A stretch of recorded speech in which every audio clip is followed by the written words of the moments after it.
Je vais passer rapidement sur ça, oui, vraiment rapidement, parce que normalement, vous l'avez déjà vu. Calculer la variation d'entropie avec la température, c'est super simple. On prend l'équation de base, d'accord? Donc l'intégrale de cette variation de température, de cette variation de chaleur par rapport à la température entre les deux températures.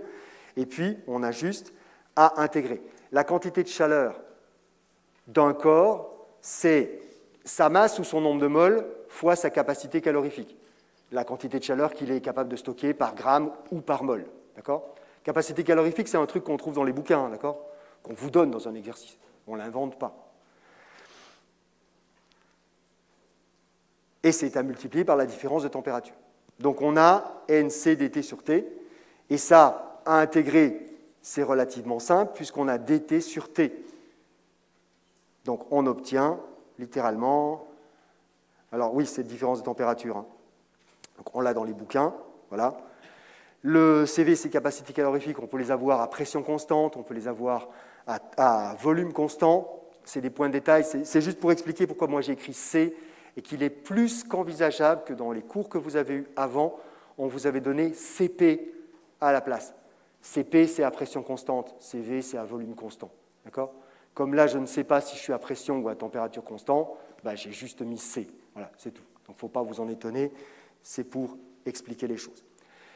Ces capacités calorifiques, je suis presque sûr que vous en connaissez au moins une, 4,18 joules par gramme, c'est la capacité calorifique de l'eau. D'accord? Il faut fournir 4,18 joules à 1 gramme d'eau pour élever sa température de 1 degré. Et il se trouve que 4,18 joules, c'est l'équivalent de 1 calorie. C'est la définition de la calorie, la quantité de chaleur qu'il faut fournir à 1 gramme d'eau pour élever sa température de 1 degré. C'est ça une calorie. Bon, enfin, ceci étant dit, on est là. Sur ça, ensuite, on a juste à faire l'intégration, hein. Si C est indépendant de T, donc NC, on peut les mettre devant et on a juste à intégrer dt sur T, ce qui ne doit pas normalement poser de problème pour vous, et on obtient log de T2 sur T1. Ça ne doit pas poser de problème, et comme je sais que tous les ans, ça pose problème, d'accord? Je reprécise.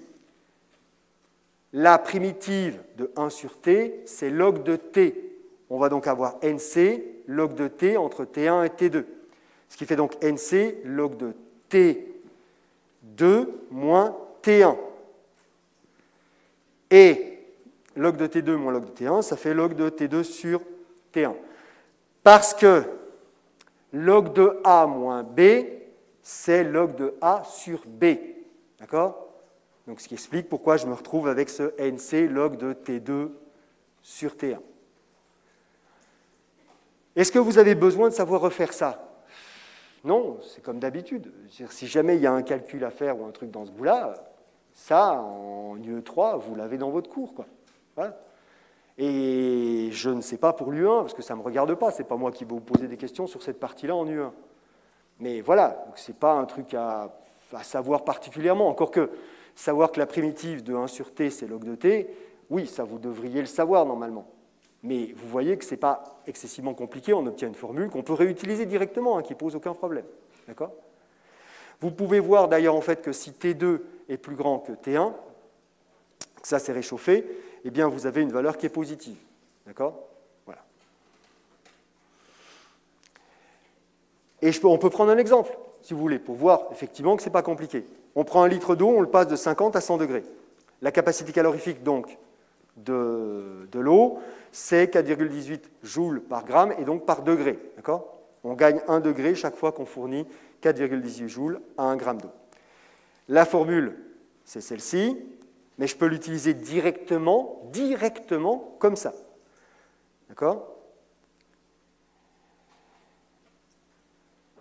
J'ai 1 litre d'eau. 1 litre d'eau, vu que la densité de l'eau, c'est 1 kg, 1000 grammes, d'accord? Parce que c'était en grammes. Donc 1000 grammes fois 4,18 fois le log. Alors, vous pensez bien à basculer les températures en Kelvin. Toutes ces formules ne s'utilisent qu'avec des Kelvin et pas avec des degrés Celsius. Et on ne trouve pas le même résultat, hein, si on oublie les Kelvin. Et puis on trouve un résultat. Voilà, il faut 602 joules, enfin la variation d'entropie, c'est 602 joules, Kelvin moins 1. Voilà. Quand on réchauffe un corps, on augmente son entropie. C'est logique, je l'avais déjà dit.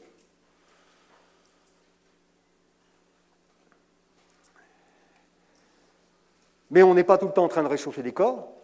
Quelquefois, ils changent d'état.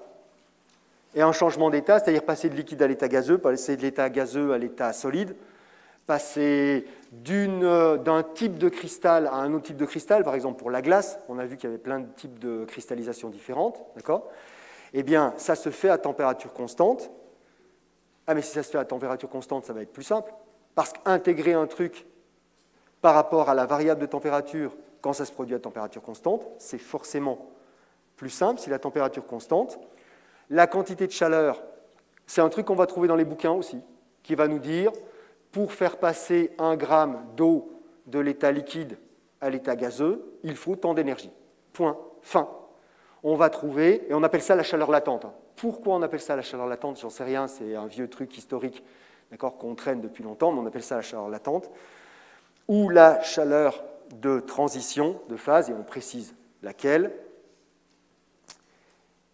Et si on est dans des conditions isobares, vous avez entendu le mot normalement avec Yves Guillaume d'enthalpie, ça s'appelle une enthalpie, donc une enthalpie de vaporisation, par exemple, pour passer de liquide à gazeux. Si par contre, on est dans des conditions isochores, pas de variation de volume, on appellera ça une variation d'énergie interne et on la note U traditionnellement.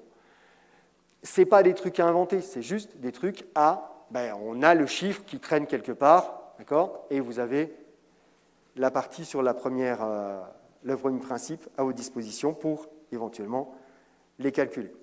Et je prends un exemple. C'est une fusion, par exemple, ici. Donc on va passer de l'état solide à l'état liquide. Cette quantité de chaleur qu'il faut pour passer de l'un à l'autre, c'est donc une enthalpie. Une enthalpie de fusion que j'aurai simplement à diviser par la température. Il n'y a pas d'intégrale ici. Puisque ça se passe à température constante, il n'y a rien à intégrer.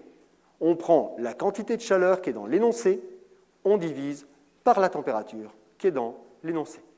Point. C'est tout. Et si je prends un exemple,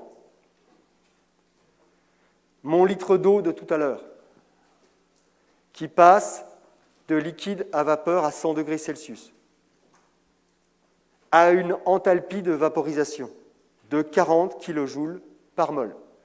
C'est une donnée, je l'ai trouvée dans un bouquin. D'accord? On est sous un bar, il faut le préciser, et c'est mesuré à 100 degrés, puisque c'est à 100 degrés que ça se produit. D'accord? Donc, mon calcul de base avec l'intégrale, tout ça, se simplifie simplement en c'est la quantité de chaleur en question divisée par la température. C'est combien cette quantité de chaleur? Attention, mon enthalpie de vaporisation qui m'a été donnée dans le texte, elle est par mol, donc elle est valide pour 1 mol. Mais moi, j'ai 1 litre. Donc il faut que je me mette sur 1 litre.